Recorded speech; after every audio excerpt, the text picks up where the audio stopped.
Mtazamaji wa The Star Africa Network, kama ndo kwanza unajiunga na chaneli yetu, na kufanya ni moja tu, naomba ujenze neno subscribe.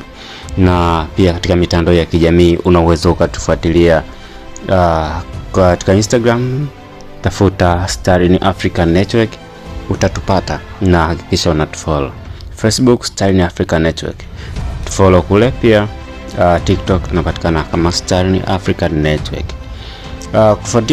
Kufuatia mzozo unaoendelea katika Mashariki ya Kati baina ya Israel dhidi ya Iran, mataifa mbalimbali ya ukanda wa kikomunisti Mashariki kama Korea Kaskazini, China na Urusi zimeamua kuungana pamoja na Iran kufuatia mzozo unaoendelea, iwapo Marekani itaingilia kati vita hiyo moja kwa moja pasipo kusita.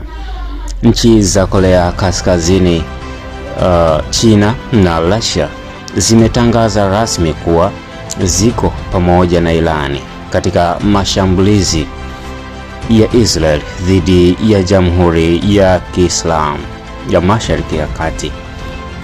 Russia na Urusi leo imeripoti habari hiyo na kuongeza kuwa serikali ya Korea Kaskazini imetangaza waziwazi kuwa iko pamoja na Iran kwa nguvu na hali zote.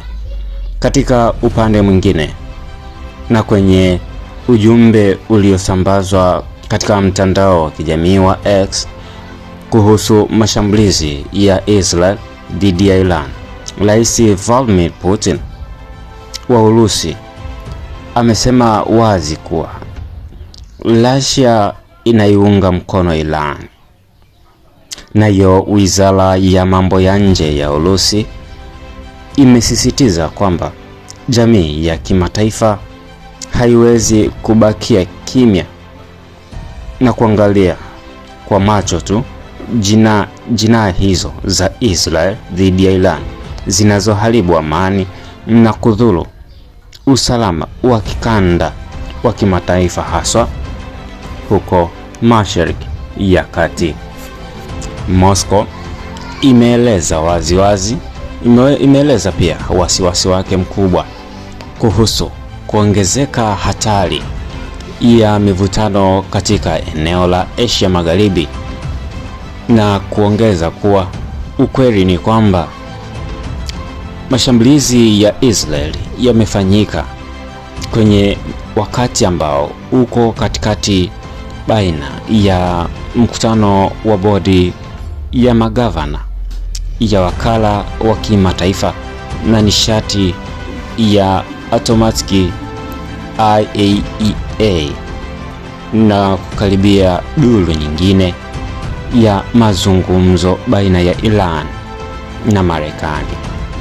Taarifa hiyo imetolewa kuwa hatua hiyo ya Israel imedhoofisha na kurudisha nyuma juhudi za pande zote mbili, na pande nyingine ambazo zilikuwa zinafanywa kwa taabu kupunguza uwezekano wa kutokea vita ya kutafuta suluhu zinazoondoa shaka kuhusiana na nishati ya nyuklia ya Iran.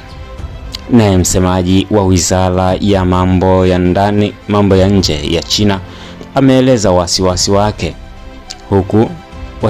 mkubwa kuhusu mashambulizi ya Israel dhidi ya Iran, akilaani Israel kwa kutokuheshimu mamlaka ya kujitawala ya Iran.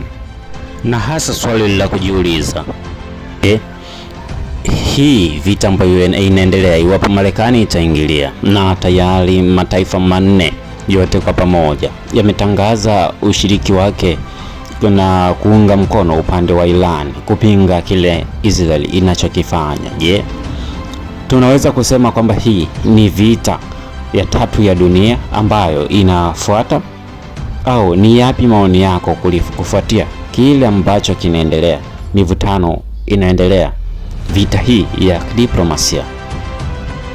tufuatilie kupitia YouTube yetu hii ya Star African Network. Bonyeza neno subscribe, like, comment, lakini pia watumie ama share kwa watu wengi zaidi wapate kutazama na kufahamu kile ambacho kinazidi kuendelea, ili uendelee pia kupata na kuhabarika kila siku kwa habari mbalimbali zenye ukweli na uhakika. Hii ni Star African Network, tunakuunganisha na dunia.